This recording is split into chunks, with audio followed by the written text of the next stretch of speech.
don't do this.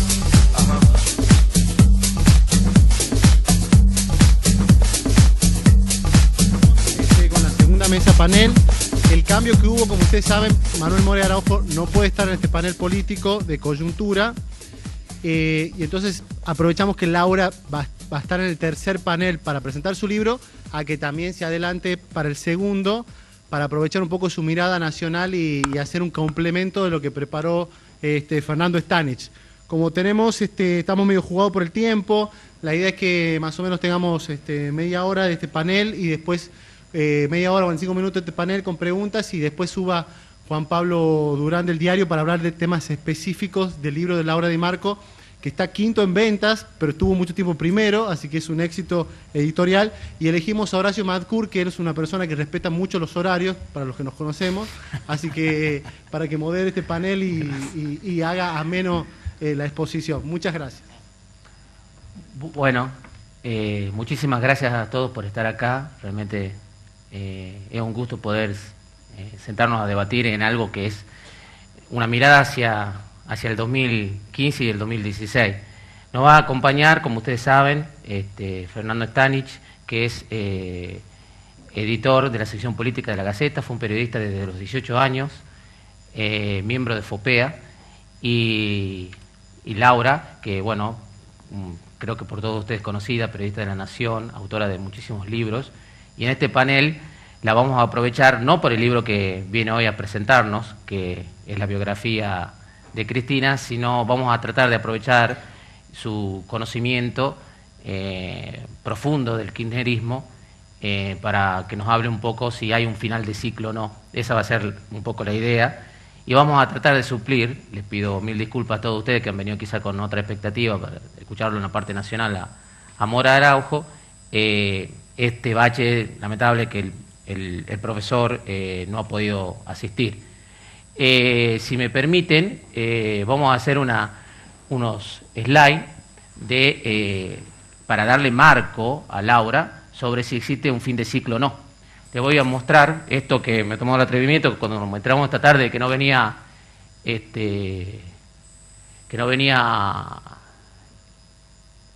Mora Araujo, y hicimos, ya hizo una presentación acá el encuestador Jacobe. Esto es público, esto fue una encuesta celebrada por él en septiembre de este año, y vamos a ver cómo se demuestra en la encuesta que hace Jacobe que la imagen de nuestra presidenta se consolida con una muy mala imagen, con una imagen negativa del 44%, ahí lo ven. Van a ver cómo se califica a la gestión del gobierno nacional en un promedio, si de una escala del 1 al 10, del 4.64. Una referencia a imágenes de líderes políticos, en una encuesta, como le digo, de Jacobe de septiembre, en donde se ven las imágenes positivas de Mauricio Macri en un consolidado, pero como contracara también tiene una resistencia, una mala imagen. Está la imagen de Scioli, ahí sí le pueden ver, y de Massa y de Wiener. Esto, como les decía, está medido en septiembre y fue una encuesta que él la publicó en diversos medios. Vamos a ver si ahí tenemos otra. ¿Qué imagen tienen de esas personas? El electorado no le está preguntando intención de voto. Como vemos, Mauricio Macri vuelve. He elegido dos encuestas para poder suplir de Mora Araujo. Jacobe, que como van a ver tiene una tendencia marcada hacia el macrismo, y después vamos a ver una de Ipsos, que es propiamente de una ex encuestadora de Mora Araujo, que va a tener otra tendencia. Mauricio Macri lo van a ver con una muy fuerte impronta de imagen positiva frente a otros candidatos como Scioli o Massa, otro líder, digamos. Y las preguntas, para eso me interesaba, para darle pie a Laura que nos explique un poco si estamos en un final de ciclo o no. Si se le pregunta si yo quiero que gane el kirchnerismo, la gente tiene un 22% en la respuesta afirmativa, y si quieren que pierda el kirchnerismo tiene un 58.4%.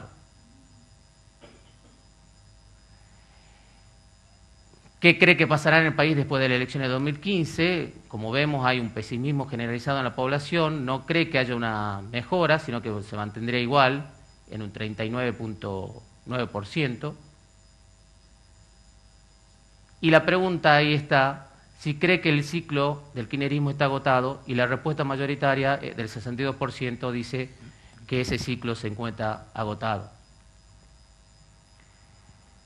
Para la encuesta de Jacobe, en las internas abiertas, al Frente de la Victoria, gana Scioli, frente a Randazzo, Uriburu, Aníbal Fernández. En el Frente Amplio UNEN gana Wiener, con un 15%, frente a Cobos, Elisa Carró o Sanz. Y si se le pregunta la intención de voto a presidenciales, van a ver que Mauricio Macri tiene un 28%, Sergio Massa un 19%, Scioli un 19%. Si se pregunta por un escenario de balotaje entre Massa y Mauricio Macri, estaría ganando, según Jacobe, Mauricio Macri. Si nos enfrentamos en una segunda vuelta Massa-Scioli, ganaría Massa sobre Scioli. Y si hay una segunda vuelta entre Mauricio Macri y Scioli, ganaría Mauricio Macri. Lo que se ve es claramente una tendencia al voto negativo hacia todo lo que tenga que ver con el gobierno. Ahora vamos a la presentación, por favor. Al Power. Esto era Jacobe, ¿no? Le decía. Y ahora vamos a mostrar una encuesta de Ipsos, que era la anterior encuestadora de Moreira de Araujo, que la hizo para Perfil, la publicó el 5 de octubre, en parte, mostrando las imágenes de los candidatos. Como ven, para Ipsos, el que mayor imagen representa allá como imagen positiva es Massa frente a Scioli y frente a Mauricio Macri, pero con menor imagen negativa Massa y Macri con una gran imagen negativa. Y Cristina tiene allí todavía una imagen positiva del 46% y bastante imagen negativa.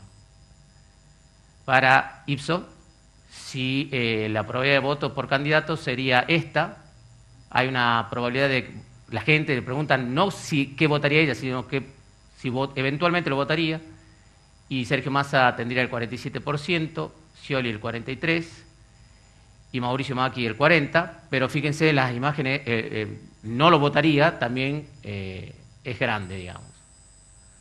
En un escenario de paso para Ipsos, la paso la ganaría en primer lugar Sergio Massa,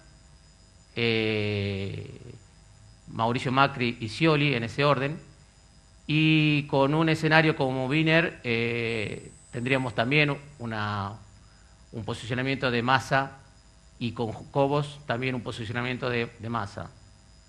Veamos qué más tenemos.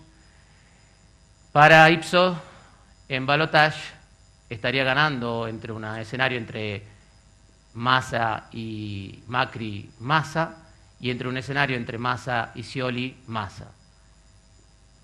Bueno, como ven, estas serían las encuestas últimas que tenemos, no hay otros datos relevantes, sobre un escenario de elección para el próximo año. Por supuesto tienen un margen de error del 3%, ambas encuestas son muy parecidas, están en un horizonte de 1.100 casos o 1.500 los encuestados, y ese sería nuestro escenario para poder hoy charlar con Laura sobre si estamos o no ante presencia de un fin de ciclo. Bueno, no soy muy parecida a Moreira Araujo, pero aquí estamos tratando de pensar un poco la Argentina. Bueno, yo miraba esto, yo también trabajo bastante con encuestas y hay una contradicción ahí, ¿no? Yo desde ya te adelanto mi respuesta, yo dudo de que exista un fin de ciclo, tengo dudas serias. Es más, no creo que haya un fin de ciclo, creo que Cristina se va del poder en el 2015, pero el fin de ciclo implicaría que el kirchnerismo se terminó en el 2015. Y creo que este es por ahí el deseo de un montón de personas, pero creo que los periodistas trabajamos con la realidad y no con los deseos. Yo te voy a contar una pequeña anécdota. Cuando yo hice el libro de la Cámpora, le pregunto a un encuestador, no uno de estos, pero parecido, y a un colega mío muy famoso. Y los dos me dijeron que yo iba a perder el tiempo escribiendo la Cámpora, y porque era un fenómeno. Pero, Laurita, estar un año, vas a perder el tiempo, esto se acaba, esto se agota, se termina. Estos pibes en la próxima elección, esto era el 2011, Sí. desaparecen, ¿no? Bueno, la Cámpora vendió 90.000 ejemplares y digamos, realmente el fenómeno de la Cámpora es todavía, no creo realmente que se agote, digamos, en el 2015, pero además generó muchísimo interés, ¿no? Estuvo lejos de detenerse en esa elección. A ver, obviamente el kirchnerismo está perdiendo poder, eso es innegable. Cristina se va en el 2015, es incierto, digamos, lo que pueda pasar, pero la contradicción que yo veo en los números que vos mostraste es que Massa, que aparece como el mayor posicionado, tiene un 20% de votos kirchneristas, ¿no? A Massa lo votan kirchneristas, entonces, ¿cómo es? Digo, no es que gana. A ver, cuando estaba el menemismo y había un cambio de ciclo, la gente que votaba a la Alianza no eran menemistas, ¿no? Digo, la Alianza no tenía votantes menemistas. Cuando vos hablas de un fin de ciclo, hablas de un fin de ciclo cultural, político. Digamos, si vos escuchás a los líderes de la oposición, en realidad lo que te proponen es, y lo hablábamos bastante estos días, es un kirchnerismo prolijo de algún modo, ¿no? Un kirchnerismo sin corrupción, pero nadie te dice volvamos al mercado, o voy a eliminar la asignación universal, o voy a privatizar YPF, nadie te dice eso. Bueno, ¿no? Si lo podemos hacer como un debate, ¿no es cierto? Sí, obviamente, es mi punto de vista, obviamente. Sí, yo vi eso, usted lo escribió algo así el 5 de agosto o algo así en La Nación, escribió algo así como si había una continuación de un kirchnerismo prolijo, es la idea que tiene, que la oposición se pondría ahí. Sí, primero yo lo que digo es cuando yo hice la investigación para la Cámpora me di cuenta que el kirchnerismo hizo un trabajo muy grande en la batalla cultural entre los jóvenes, ¿no? Por ejemplo, hoy encuestas a gente de entre 18 y 35 años y mucha gente es kirchnerista convencida, más allá de la caja, ¿no? Digo, porque hay esta imagen de que están todos, porque por supuesto que ganan buenos sueldos y eso es muy atractivo, pero o sea, además estás convencido, es mucho más atractivo todavía, ¿no? Entonces, bueno, hizo algunas cosas se pierden de vista, ¿no? Durante el kirchnerismo se crearon 12 universidades, 9 estatales, la mayoría tienen autoridades kirchneristas. Digo, tiene una masa intelectual el kirchnerismo que a veces se pierde de vista, ¿no? Cuando se dice, bueno, va a haber un fin de ciclo. Digo, Menem, por ejemplo, no tenía intelectuales que lo apoyaran. Mi impresión es que va a ser una fuerza minoritaria. Digo, después de 11 años tienen un 20% para ser 22, que no es poco. Y que Cristina va a liderar una fuerza propia, se va a jugar a eso. No sé realmente cuánto aguantarán cuando dejen el poder fuera de los recursos del Estado. Esto es una incógnita. Pero no es descabellado imaginar que puede ser una fuerza como lo era el Frepaso en su momento, en un partido chiquito. Ellos hablan de resistir, de resistencia, hablan de negociar, digamos. Obviamente que todo depende de la situación económica. No sé, Fernando, en esto si coincidimos, pero creo que si no resuelven el tema de los fondos buitre no hay ningún tipo de continuidad posible, ¿no? Digo esto pensando en que puedan resolver este tema y que la economía no se desbande y que no sea un caos, que también, ojalá que no, pero bueno, digamos, se complicaría mucho si este problema no se resuelve. En el caso de que sí lo resuelvan, ellos lo que piensan es, bueno, imponer ciertas condiciones a Scioli, que, bueno, según las encuestas que vimos va segundo, Sí. Que le está haciendo bastantes guiños últimamente a la presidenta y inclusive salió Karina Rabolini pidiéndole a la presidenta que confíe en Daniel, ¿no? Esto fue hace muy poquito. Ellos imaginan un escenario de continuidad de ese estilo, interviniendo en las listas de senadores y diputados, imponiéndole, entre comillas, un vicegobernador a Scioli, jugando también en las provincias, poniendo candidatos a vicegobernadores.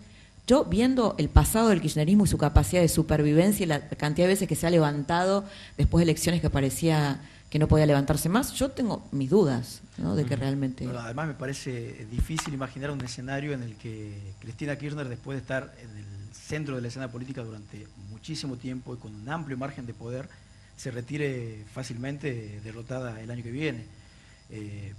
Coincido con lo que decías vos, Laura, de que ellos están pensando en un kirchnerismo prolijo, en un kirchnerismo quizás reciclado, y me parece que Scioli les ofrece ciertas garantías de continuidad en algunas de las políticas centrales de este gobierno. Me decían ayer justamente, dirigentes sciolistas que habían venido de Buenos Aires, que Scioli está dispuesto a negociar incluso el reparto de las listas de candidatos a diputados y senadores e incluso la vicepresidencia. O sea, él no tiene problema en consensuar con el kirchnerismo más duro, o con la cámpora, el reparto de esos espacios de poder.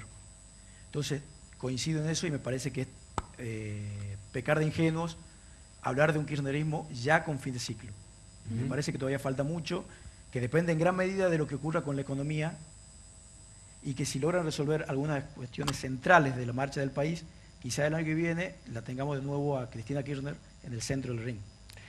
Yo, no es porque tenga una posición tomada, yo lo quise poner... con el colega, ¿eh? Sí, sí, pero le quería recordar, por ejemplo, en el año 98, 99, cuando se conformaba la alianza, también había como un paradigma de que la alianza no podía romper todo lo anterior y que el paradigma se llamaba, usemos la palabra paradigma, era convertibilidad.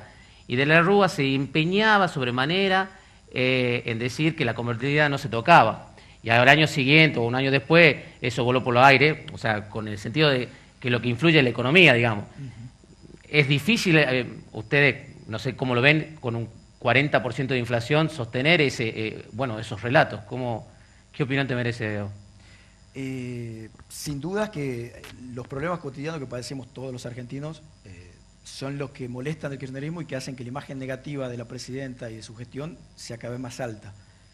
Pero sin embargo hay todavía un núcleo duro de militantes kirchneristas, como decía Guevara Lynch, que hablaba de que no le gustaba la palabra militantes, porque hablaba de personas que seguían a un líder aunque no estén de acuerdo. Me parece que el kirchnerismo ha logrado instalar esa idea y ha logrado generar una amplia base de militantes que tiene, vos decías, un 22% decíamos. Sí, una resistencia ahí en general. Que es alto. Para tener 12 años de gestión sigue siendo alto. Si a eso hablamos de que puede haber un porcentaje de votantes indecisos del 15%, 16% en el electorado, ¿quién garantiza que no haya un balotaje entre el candidato que elija o que defiende el kirchnerismo y Massa o Macri? De todas maneras, me parece también otro dato que no deja de ser llamativo, que estamos hablando de peronismo para un eventual balotaje. O sea, estamos hablando de Scioli y estamos hablando de Massa. Y perdón que me venga a Tucumán, pero en Tucumán pasa exactamente lo mismo. Estamos hablando de que Cano, que es el opositor mejor posicionado para reemplazar al actual gobierno, está en negociaciones con el peronismo disidente. Es decir, hay un núcleo todavía de dirigentes peronistas que se resiste a dejar el gobierno y que se va reciclando, se va transformando y tiene esa capacidad de incluso estar presentándose como una alternativa cuando quizás fueron parte de lo mismo durante mucho tiempo. Y en tu opinión acá en Tucumán, ¿cómo ves al radicalismo? ¿Más asimilado a Macri o a Massa? Todos los indicios que envía el diputado Cano, que es el líder del radicalismo, y en esto hay que ser sincero, Cano se convirtió y la gente le reconoce el rol de líder de la oposición porque viene trabajando en ese sentido desde 2003. El año pasado, sin ir más lejos, en las elecciones, le hizo pasar un susto grande al gobierno. Y me parece que hoy, por todos los indicios que marca y por lo que puede pasar la semana que viene, quizás con una visita de Massa que se habla, se sacaría la misma foto que se sacó Gerardo Morales en Jujuy. Es decir, más cerca de Massa, del peronismo disidente, que de Macri. Y me parece que tiene que ver con lo que Cano es consciente de que necesita para llegar al poder, que es una estructura que el peronismo le puede garantizar y que Macri en Tucumán todavía no tiene. Y Laura, por tus investigaciones, ¿cómo ves la inserción de la cámpora dentro del Estado? ¿Estas 7.000 cargos nuevos que se oficializan tienen que ver con ello? ¿O? Bueno, ahí vamos también con el tema del fin de ciclo. Digo, también hay hace poco, justamente, los contratos permanentes, que eran unos 7.500 más o menos, esto ahora, ¿no? Porque los cálculos que hacen los sindicalistas vinculados al Estado hablan de unos 90.000 más o menos cargos en el Estado durante toda la gestión de Cristina. Estamos hablando de gente que se incorporó kirchnerista al Estado, que le faltan 30 años para jubilarse más o menos, y que, bueno, van a formar parte de una futura administración en una suerte de casa tomada, ¿no? En la justicia lo mismo, hay unos más o menos 300 jueces y conjueces que el kirchnerismo nombró, todo el país, y bueno, son cargos inamovibles, son jueces que responden ideológicamente al kirchnerismo. Yo digo, recién lo escuchaba Fernando y en esto que coincidíamos que la oposición también es populista, ¿no? Digo, no sé si estamos diciendo esto, un populismo, si querés, no sé, sin corrupción, que es un poco lo que dice Sanz. Es tal vez hacer un debate en torno a los logros y déficit del populismo, ¿no? ¿Por qué la Argentina es populista? Esto también sería interesante. Digo, yo pensaba, el otro día veía cifras de Basualdo, que es el economista de una de las centrales obreras oficialistas, y hablaba de un 25% de pobres. 22% da Basualdo y la gente de la UCA un 25%, están más o menos ahí. La verdad que digo, un modelo que creció sostenidamente durante 12 años y cuyo discurso e ideología o lo que apunta, digamos, en el discurso es cerrar la brecha de la desigualdad, tener esa cantidad de pobres, y yo me preguntaría por qué, ¿no? Digo, ¿dónde está el éxito del modelo? Digamos, y por supuesto que tiene éxitos en muchas otras áreas, pero si la batalla central es esta, en el discurso del gobierno, y tenemos un 25% de pobres, me parece que es un problema. Es un problema a discutir, ¿no? Y por qué, digamos, por qué la dificultad de revisar ese modelo y en qué falla y por qué es exitoso, por qué la gente lo vota, ¿no? Que hay de, yo creo que el kirchnerismo tiene esta dificultad entre lo que dice y lo que hace, ¿no? Uno a veces escucha a la presidenta, y me pasó haciendo este libro, y lo que dice es maravilloso. Yo muchas veces quiero firmar abajo de lo que dice, está muy bueno lo que dice. Ahora, lo que hace es absolutamente al revés. Entonces, por eso estamos todos locos discutiendo, ¿no? Porque el discurso está muy bueno, pero la acción es exactamente al revés. Y otra cosa peligrosa del populismo complicada es esto de pan para hoy, hambre para mañana, ¿no? Esto de no poder pensar en un proyecto a largo plazo. Y me parece que eso habla de la sociedad argentina en su conjunto. Ahí me dio pie Laura para hacer otras preguntas que son convocantes, porque ahí están hablando Scioli, Massa, y hay un tercer sector, no sé, sería el panradicalismo, el socialismo, que tiene como bandera, sobremanera aparentemente, el tema institucional, la calidad institucional. ¿Eso cómo lo ves vos? Si está en la agenda del pueblo tucumano esa bandera, o lo ves que es un eje de no debate. Me parece que en esto hay que ser prudentes. Me parece que la gente lo que más le molesta, o habla de corrupción, o habla de de la falta de institucionalidad, cuando lo que falla es la economía, lo que aprieta es el bolsillo. Y me parece que buena parte de la sociedad, no toda, ¿no? Lógicamente, pero buena parte de la sociedad, y sobre todo en distritos donde hay cordones de pobreza muy grandes, el discurso de la institucionalidad no llega al electorado, o llega poco. Recuerdo en el 2003, que llega al Perovich al gobierno, el discurso de Esteban Jerez como candidato a gobernador. Fue en favor de la institucionalidad, contra la corrupción, y sin embargo el peronismo, que venía absolutamente vapuleado por las cifras de desnutrición, los muertos por desnutrición en Tucumán, ganó la elección. Es decir, nos tenemos que preguntar como sociedad entonces, ¿qué es lo que priorizamos a la hora de votar? Y me parece que tiene que ver con el populismo del que hablaba Laura. En eso coinciden, digamos, que la sociedad es como el eje institucional no le preocupa. Me parece que es lo que menos le preocupa a la gente. Me parece que la gente lo que necesita o lo que busca primero en el votante es que le garantice si va a haber inflación o no va a haber inflación, si se va a eliminar el cepo al dólar o no, si se van a eliminar los cordones de pobreza o no. Después, en otro nivel, me parece que aparece el discurso de la institucionalidad y las exigencias hacia una provincia o hacia un país mucho más ordenado. Yo por eso creo que el discurso de los políticos, sobre todo ahora, fíjense lo que están hablando la mayoría de los candidatos, no es de institucionalidad. Más está hablando de que puede bajar, quitar el cepo al dólar en 3-4 meses, creo que dijo, una cosa así, ayer o antes de ayer. O sea, el discurso al que apuntan es juntamente a los problemas cotidianos que tiene hoy la sociedad.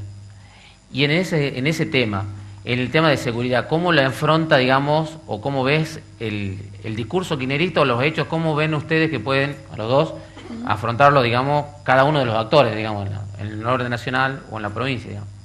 Bueno, el kirchnerismo no ha tenido, digamos, el kirchnerismo tiene, en ese sentido sí, hay una distinción con Massa, más allá de que haya puntos en común, que es que nunca tuvo una política de seguridad definida, y también por prejuicios ideológicos, ¿no? de Néstor y Cristina Kirchner. Ahora, lo gracioso es cuando vos te vas a a Río Gallegos, o lo patético, lo contradictorio, es que yo cuando hice este libro fui a Río Gallegos, estuve haciendo una investigación ahí, bueno, la verdad que es muy interesante ver la contradicción entre ficción y relato, ¿no? Porque, bueno, jamás le han dado bolilla al tema de los derechos humanos en 15 años que estuvieron todo el poder en la provincia, y Río Gallegos es una de las policías más violentas, ¿no?, de la Argentina. De hecho, bueno, tiene muchos hechos de represión y también durante el tiempo que Kirchner estuvo.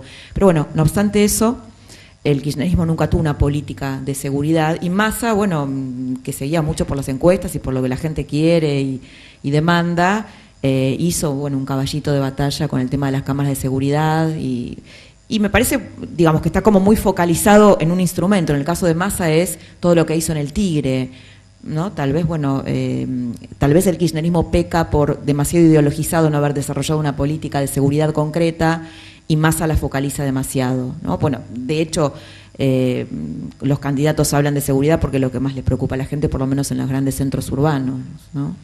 En Tucumán incluso la preocupación por la inseguridad ocupa el primer lugar de las encuestas, por encima de la falta de trabajo, de la pobreza y de la corrupción que vos planteabas. O sea, me parece que el candidato que trabaje mejor discursivamente en cuanto a políticas de seguridad, a planes, puede llegar a captar una porción del electorado que hoy está indecisa y que si critica algo del kirchnerismo o del oficialismo provincial, en este caso es eso. ¿Cuál sería para usted el candidato que tendría el oficialismo para las elecciones, el oficialismo tucumano, digamos, para las elecciones del año venidero?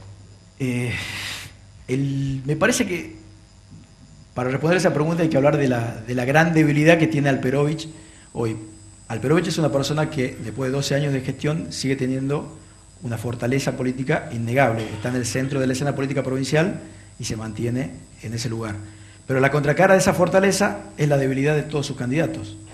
Se mencionan 3 probables candidatos, que son Juan Mansur, que es ministro de Salud de la Nación, pero Juan Mansur tiene un proceso abierto en la justicia federal por presunto enriquecimiento ilícito.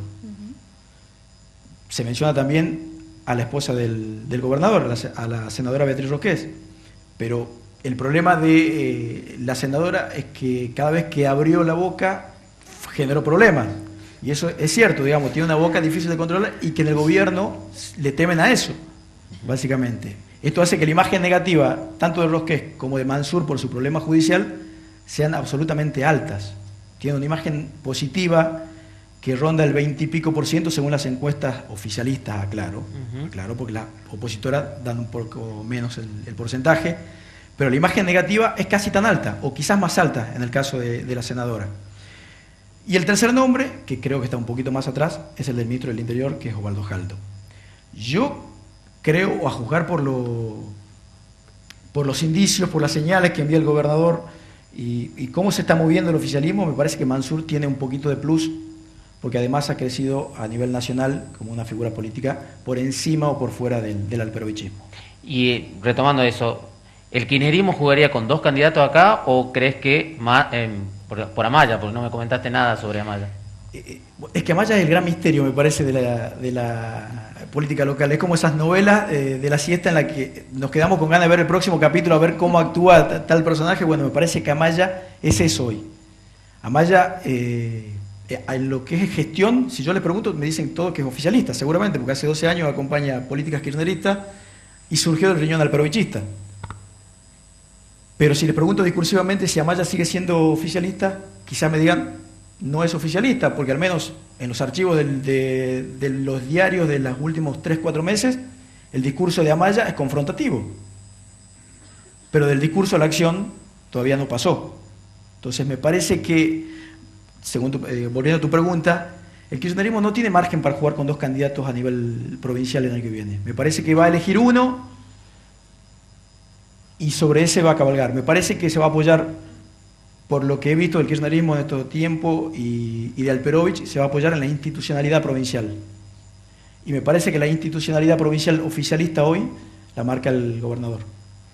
Laura, ¿y los cambios en el escenario latinoamericano, si querés, no el internacional, no pueden afectar ese problema del ciclo político? Mira, habría, la verdad, vos decís el contexto internacional. Sí, latinoamericano sobre todo. No, siento que por los números que vimos y por el contexto, no, en principio no veo cuál sería la conexión. Si pierde Dilma. Claro, bueno, porque hubo como toda una sintonía en el continente.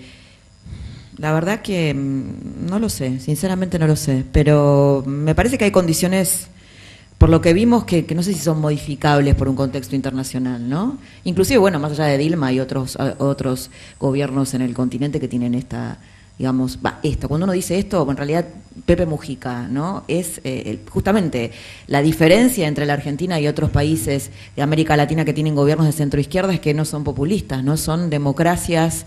Tal vez, bueno, en el caso de Ecuador podría haber alguna conexión, pero si vos ves lo que pasa en Chile, si vos ves lo que pasa... Y vos fíjate que Chile y Uruguay, por poner dos ejemplos muy cercanos, no así Brasil, que tiene un problema de corrupción más grave, son sistemas no corruptos, ¿no? Donde el nivel de corrupción es muy bajo, su dirigencia no es corrupta. Habría que ver ahí, tal vez para una futura investigación periodística, qué conexión hay entre el populismo y la corrupción, o por qué nosotros tenemos una sociedad que produce dirigentes corruptos, qué hay en nosotros de eso, ¿no? Empezando, bueno, por el hecho de que no se castiga la corrupción en las urnas, como vos bien decías. ¿Sabes que te quería agregar una cosita cuando hablamos del tema de seguridad, que es un tema que me parece importante y no lo tratamos? Que en general cuando se habla de seguridad no se habla del narcotráfico, que es un tema para mí muy grave, pero también muy interesante de ver en sus conexiones con la política y con lo que los candidatos están proponiendo. Si vos ves, el gobierno nacional no tiene absolutamente ninguna política. En general, bueno, tiene agujeros muy importantes de gestión, pero no tiene ninguna política seria sobre el tema del narcotráfico. Tampoco se basa en estudios, que los hay. Yo entrevisté hace poco a un especialista, un politólogo que se dedica a eso, se llama Alberto Forig. Y si vos lo escuchás a Massa, inclusive Macri también algunas veces, lo que propone es exactamente lo contrario a lo que hay que hacer. Él propone la centralización de las policías, cuando vos, para combatir el narcotráfico, esto lo dicen los expertos, lo que tenés que apuntar es justamente a fortalecer estructuras nacionales, no locales, porque el narcotráfico lo que hace es, sobre todo en pequeña escala, trabajar con punteros. Bueno, vemos lo que pasa en Rosario o en Santa Fe, en las villas del conurbano. Vos ahí no podés combatir semejantes fuerzas con esos recursos con policías locales, ¿no? Yo no veo a ninguno, de acuerdo a los expertos que yo he entrevistado, tenemos una campaña presidencial que fue financiada en el kirchnerismo por laboratorios vinculados al narcotráfico, cosa que es gravísima. Ha habido países en donde gobiernos saltaron por el aire cuando se descubrió que sus campañas políticas estuvieron financiadas por el narcotráfico. Acá no pasó demasiado. Y no veo tampoco a los candidatos, por ahí Massa tiene esta cosa así también populista, ¿no? Del derribe de los aviones, estas cosas espectaculares que propone, sin saber si eso está conectado con alguna efectividad o no. No, me suena como, pena de muerte por las dudas, ¿no? Una cosa así como muy espectacular y poco seria. Y en general no los veo muy preocupados, los veo más en Twitter a los candidatos de la oposición, en los programas de televisión, que desarrollando políticas serias, basadas en datos, basadas en estudios reales. Algo que no se hace en la Argentina, que es ver si las políticas públicas tienen resultados y cuáles son, ¿no? Se habla por meras opiniones. Y esto es un tema de la seguridad que me parece muy importante, sobre todo porque lo que te dicen los especialistas es que avanzan en financiar la política. Y eso me parece sumamente preocupante. Y me parece que lo estamos como soslayando. ¿Y ahí en Tucumán cómo es la realidad del narcotráfico? Pensaba mientras hablaba Laura en la última política o el último anuncio, la última medida que tomó el gobierno en cuanto a esto de combatir el narcotráfico. Y era de pasar a la policía provincial la investigación de los delitos de narcomenudeo, de venta minorista de drogas. Es decir, no hay un plan, no hay un programa, no se trabaja. El gobierno provincial, Alperovich, no ha trabajado en estos 12 años en una política contundente, clara, para combatir el narcotráfico y para evitar que Tucumán deje de ser una provincia de consumo o de paso para convertirse en una provincia de consumo y hasta, según lo que se trabajan, y acá hay un fiscal federal que quizás puede complementarlo un poquito más a esto, en la fabricación de drogas. O sea, laboratorios que se están instalando en Tucumán y que no deja de ser peligroso y no deja de ser llamativo la inacción política que hay en estos 12 años, en esta década. Bueno, vamos a abrir unos minutos a ver a la participación de todos ustedes, a las preguntas para, Perdón, si me aprovechar. permite Sí. una cosita, me parece que cerrando lo que decía Laura con respecto a que los candidatos están en Twitter, en las redes sociales, emitiendo opiniones espectaculares, explosivas, pero quizás poco concentrados en el trabajo, en el armado o en el diseño de políticas públicas. Me parece que algo que tenemos que tener en cuenta y sobre lo que tenemos que reflexionar nosotros es el rol de los partidos políticos hoy en la Argentina.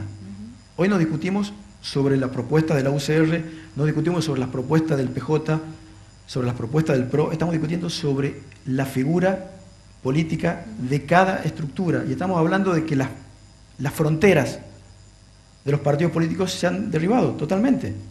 Estamos hablando de que Cano puede llegar a un acuerdo con Massa y de que su vicegobernador puede llegar a ser peronista, porque eso es lo que se baraja hasta aquí. Incluso por ahí habría que seguir de cerca cuál es el rol y lo que hace en los próximos días el empresario Emilio Luque, que inauguró hoy una ampliación de su planta, de su complejo alimenticio, porque está un sector del masismo instalándolo como candidato a vicegobernador de Cano. Lo que yo digo es, estamos discutiendo que Cano también puede tener un acuerdo con Macri. Es decir, ¿cuáles son las fronteras de los partidos políticos? ¿Cuáles son las ideologías y cuáles son las políticas públicas que quieren aplicar a partir del año que viene si es que llegan a ser gobierno? Es decir, están más preocupados por llegar que por el día después. Porque discúlpenme, yo le tengo miedo a esas alianzas. Porque una cosa es ganar una elección y otra cosa es mantener la gobernabilidad a partir del día después. Bueno, abrimos las preguntas, no sé si... Sí, dos preguntas en una sola. Primero, en el supuesto caso que Scioli ganase las elecciones y sea el próximo presidente, ¿es una continuidad del kirchnerismo? Y al final, ¿qué debería suceder o qué debería pasar para que realmente sea un final K? Perdóname, la primera sería una continuidad, decís, del kirchnerismo. Sí. Sí, bueno, un poco con Fernando hablábamos de eso, que sí, que Scioli estaría dispuesto bueno, falta mucho en la Argentina y todo lo que podamos decir de acá a un año es medio tirado de los pelos, pero que bueno, una línea, una probabilidad es esa. Scioli podría estar dispuesto a negociar, digamos, cargos que el kirchnerismo pueda imponerle si la economía se endereza y de algún modo sí constituirse en una continuidad. Ahora, si va a ser lo mismo Scioli que hizo Kirchner con Duhalde, también es una incógnita, ¿no? No lo veo mucho a Scioli en esa, pero puede ser, todo es posible. La segunda parte era, ¿qué debería suceder para que sea realmente un final K? Que explote el país, me parece, en los próximos meses. Me parece que la pelea con los fondos buitres, me parece que la inflación desbocada que tenemos, el aumento de la inseguridad, todos esos elementos, si no se logran corregir o de alguna manera matizar hasta el próximo año, van a marcar un fin de ciclo, seguramente. La gente pide un cambio, veíamos en las encuestas, y me parece que la gente que pide un cambio ya se expresó el año pasado en las urnas, donde la oposición le logró quitar muchísimos legisladores nacionales al oficialismo, y me parece que ese escenario se puede repetir el año que viene si es que la marcha de la economía fundamentalmente no se endereza. Señor. Buenas noches. Pregunta para Laura. ¿Por qué a nivel nacional la oposición está tan debilitada? Bueno, creo que un poco tiene que ver con lo que hablaba Fernando sobre el tema de... primero porque la verdad es que, sinceramente, el kirchnerismo fue un proyecto exitoso, ha ganado muchas elecciones, ahora está, después de 12 años, con problemas, pero fue un proyecto exitoso y creo que expresa un poco lo que decíamos antes, expresa cosas que tienen que ver con la Argentina, ¿no? De algún modo, bueno, recoge elementos del peronismo, el peronismo nos ha atravesado desde hace más de 50 años, en general, bueno, se habla mucho de la institucionalidad en la Argentina, pero es difícil encontrar experiencias exitosas en la Argentina que combinen institucionalidad, una distribución de la riqueza aceptable, donde que la gente le llegue, ¿no? Digamos, en el peronismo uno lo que, por lo menos mi opinión es esta, ¿no? O las experiencias populistas, uno lo que siente es que es esto, pan para hoy, hambre para mañana. Hay dinero se distribuye, pero no hay un pensar en un proyecto en el largo plazo y siempre estamos así, ¿no? Porque siempre se están tapando agujeros y baches.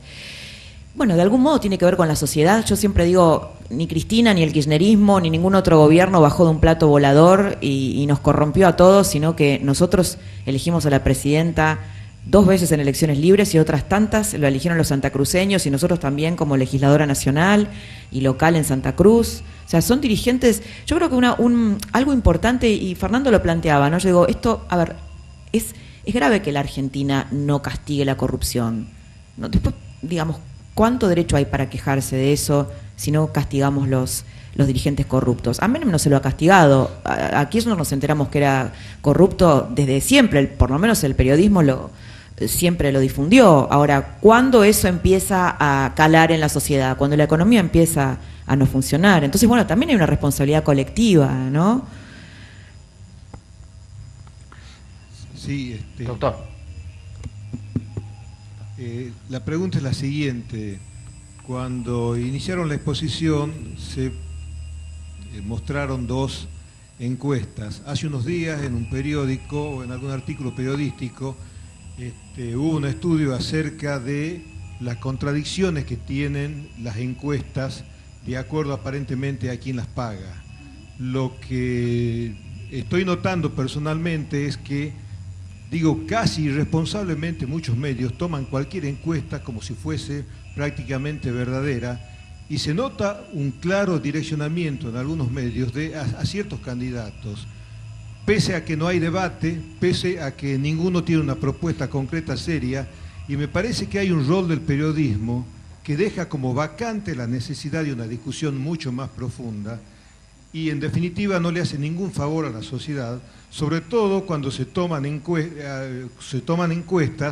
que no siempre están vinculadas a espacios políticos, sino directamente a algunos candidatos en forma individual. Entonces quisiera preguntarles cuál es su opinión acerca del manejo periodístico respecto a las encuestas que son absolutamente contradictorias, y las encuestas tienen métodos científicos que no pueden diferir mucho de otros. ¿A mí me preguntás? Sí, autor. Bueno, comparto gran parte de lo que vos decís. Efectivamente, yo, creo que sí que es un ejercicio de honestidad intelectual decir, bueno, la mayoría de los encuestadores hoy trabajan con candidatos, y es efectivamente como decís.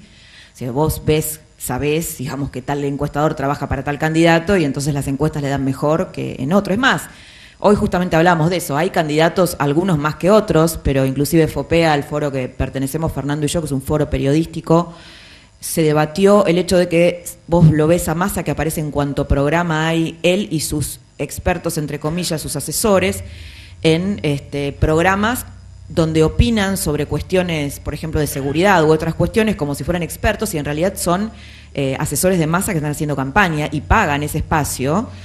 En realidad es una publicidad encubierta. Esto Massa lo hace muchísimo.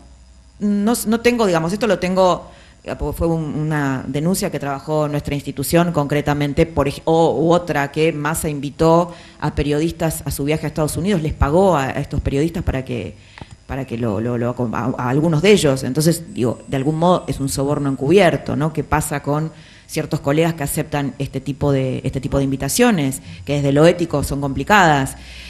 Sí, te voy a responder con algo que yo siempre creí y que fue muy difícil hacerlo durante el kirchnerismo. Nuestra profesión es una de las menos autocríticas, te diría. Nos falta una autocrítica muy profunda y bueno, y lo que decís, digamos, con respecto a las encuestas, por lo menos lo que yo trato de hacer es, cuando escribo notas, informar, tratar de linkear el encuestador con el candidato, porque me parece importante contarle a la gente para quién trabaja ese candidato, y tratar de nutrirme de diversas encuestas, incluso de las universidades, para no caer en esta trampa que vos decís y para poder no correrme de un lugar que para mí el periodista no puede correrse, que es el del servicio.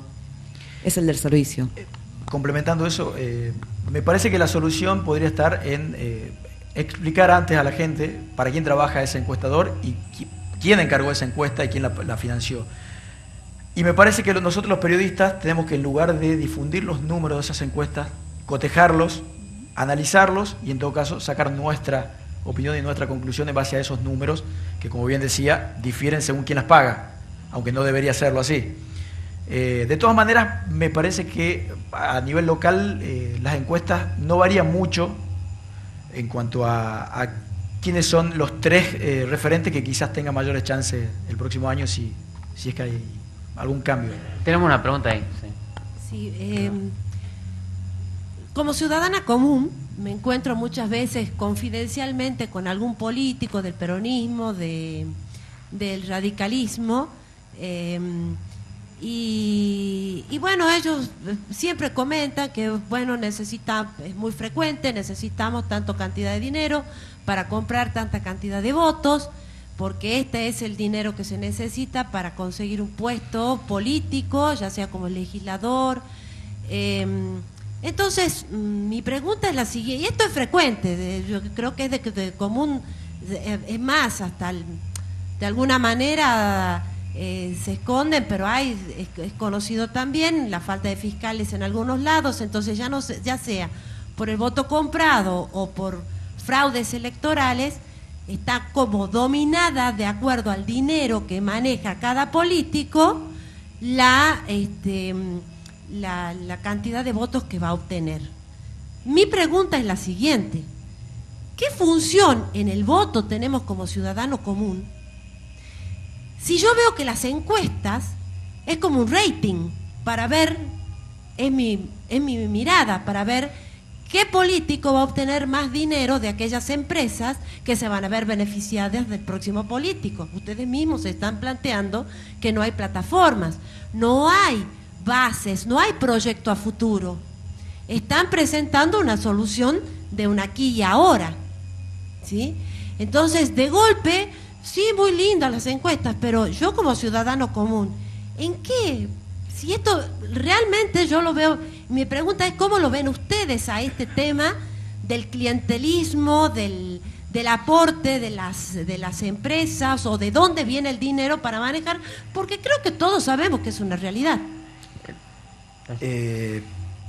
Coincido en parte y en otra parte no. Creo que nuestra herramienta como votantes, y más en una elección que se avisora absolutamente reñida, puede ser fundamental. O sea, nuestro voto puede decidir, y eso quizás nos da una herramienta, en este caso mucho más poderosa que en otras elecciones, porque en donde había una mayoría más o menos planteada de antemano, quizá era más difícil dar vuelta a la situación. Hoy tenemos una elección que se muestra cuanto menos reñida y que se habla todo de balotaje a nivel nacional, y de acá en Tucumán ganar por 3 o 4 puntos el candidato que gane. Entonces nuestra herramienta como votantes es poderosísima, y quizás la sentamos mucho más el año que viene. Y con respecto al clientelismo, está instalado. En Tucumán, es espantoso decirlo, pero pasa. O sea, hubo candidatos el año pasado que repartían tarjetas telefónicas a los adolescentes, a los mayores de 16 años que podían votar, y a los 18 en los barrios. Ahora, ustedes me preguntan si es directamente proporcional la cantidad de dinero que se invierte en el resultado de la elección. Quizás no. Quizás en un porcentaje, en un sector de la población, sí se note eso, y en elecciones sobre todo para cargos ejecutivos. Me parece que en una elección de término medio como la del año pasado, no es tan influyente el reparto, el clientelismo político con el resultado, porque la gente aprovecha para castigar al gobierno de turno. Me parece que el año que viene, como vos lo decías, muchísimos tucumanos, muchísimos argentinos se van a presentar a cargos electivos, y seguramente serán vecinos nuestros, conocidos de un vecino, y eso sí, de alguna manera, influye en algunos votantes a la hora de pensar en quién votar. Bueno, como se está haciendo largo, digamos, en la noche, y queremos que Laura nos cuente un poco de su última investigación, que es como un análisis, una biografía no autorizada, podríamos llamar así, de nuestra presidenta, vamos a dejar este panel para que ella nos explique un poco de su libro, y invitamos al otro conferencista a que nos acompañe.